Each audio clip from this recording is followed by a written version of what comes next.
The old dig computer graphics are pretty awesome. Even if we froze these slides, and so they were preserved for 1,000 years, 1,000 years down the road, they'll deteriorate and they'll be gone, and all that will be left is the digital copy. But who's to say at that point that people would feel any different about a digital file that we would about a slide now? We're just in the transition period. We see the transition.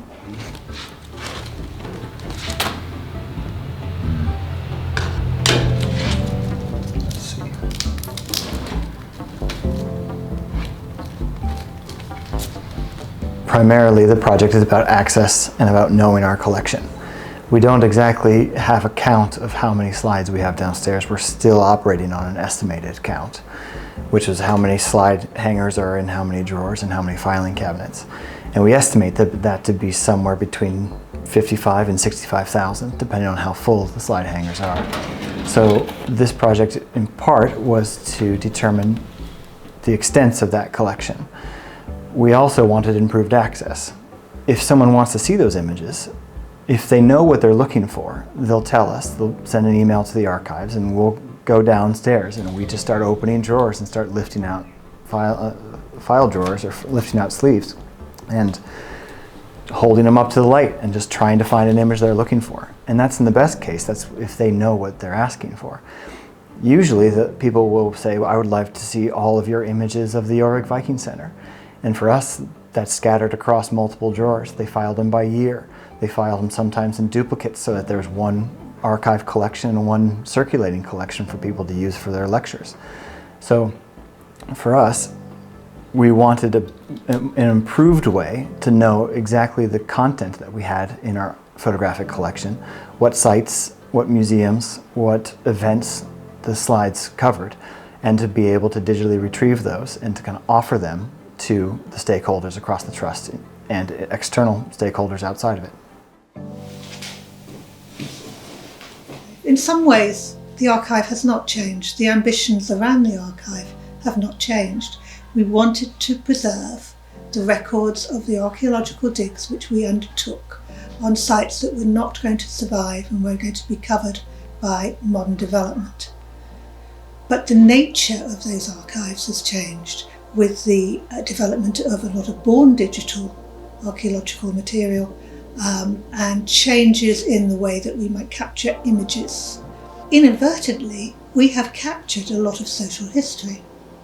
We've captured, yes, social history of York Archaeological Trust and the development of the archaeological unit from a small rescue unit to a very large commercial organisation, one that is unique to the archaeological world. But we've captured also people at work, people at leisure, how they dressed and how they looked.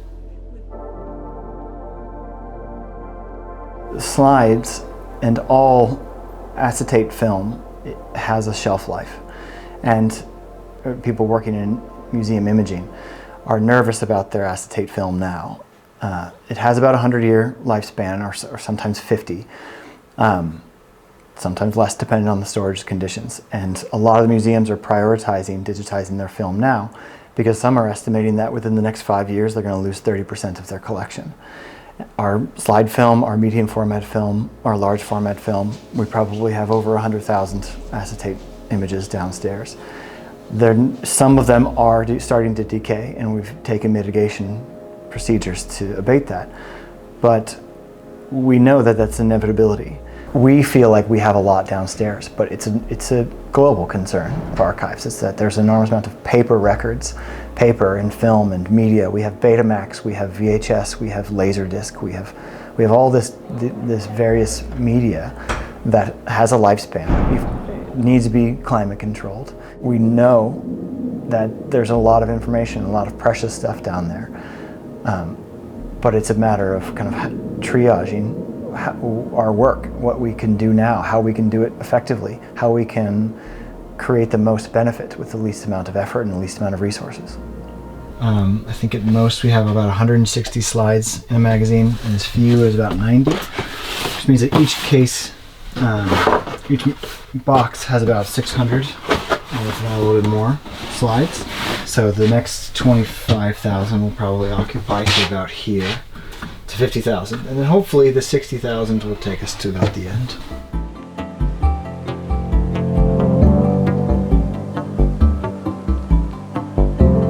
The first part of it is capturing the image, backlit, but also the slide housing.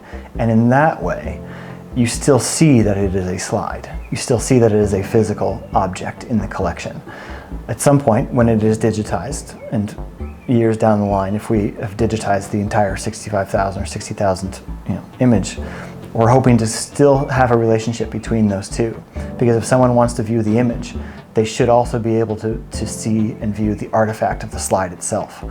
Because those are the same, but very different things. The image has its own metadata about who's in it, what it's capturing. The slide is a thing that we own, and it is in the archives, and it has its own kind of provenance to it. So those will always have a relationship between the two. As time goes on, they just feel more and more as a very precious resource and precious asset to us. And in part, I'm not a trained archaeologist, so I can't really see through the lens there and see these images and the value that they hold for research of the archaeological investigations, but I can see very clearly the images of the people at work. These candid shots of tea breaks happening at excavation sites, or these very staged photographs of the conservation team or the marketing team, etc., for publication's sake.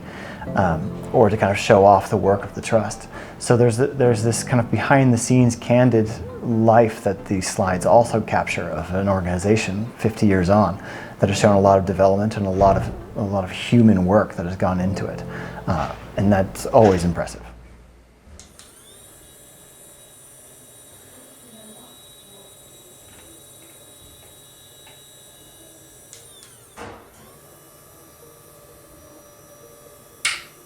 So this archive of slides and other images is being digitised by Benjamin and other members of the staff.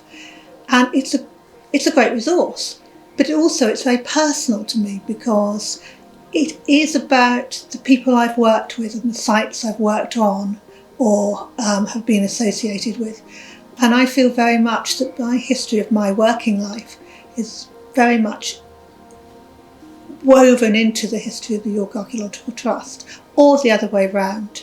So I have a personal connection to a lot of what went on before. It wasn't intended to be a record of Christine's work at the York Archaeological Trust, but my goodness, I do appear in quite a few of them, and that can be quite alarming. But I can always tell people the date by which hairstyle I had at that particular time.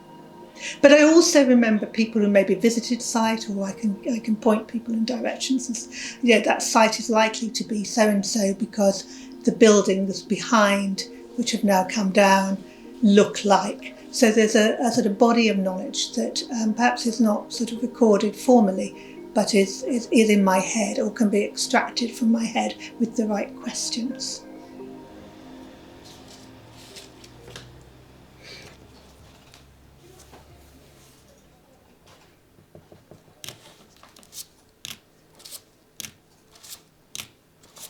At this stage, I don't think we're going to get it wrong. I don't think people are going to look back and say, I can't believe they took a shot of every 65,000 slides that they had.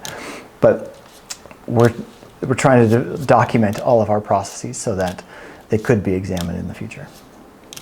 It is kind of an archaeological investigation in itself when stacked with all of these images to kind of make sense of them as a collection and what information they hold, but also make sense of them as how this collection was produced, the provenance of the collection itself.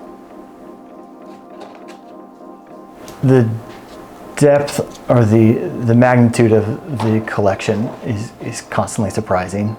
If you think about the slides, and I've been thinking about the slides a lot, there are slides that are duplicated from the originals, but you'd also load a camera with slide film. And so a lot of those individual frames, so what's striking to me is that a lot of those individual frames, are the only artifact that we have that was exposed to that particular scene and sunlight. So they were there, they saw that.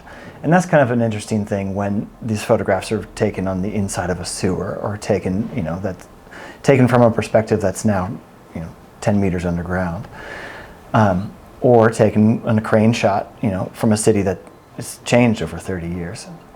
So that's always interesting to me, that they're kind of this physical relic of a scene that was captured, and it was there on the day.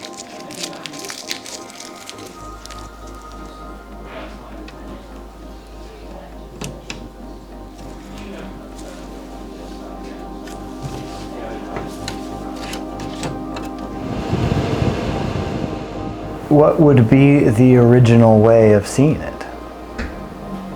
Because going down there and holding a slide up to the window is not it.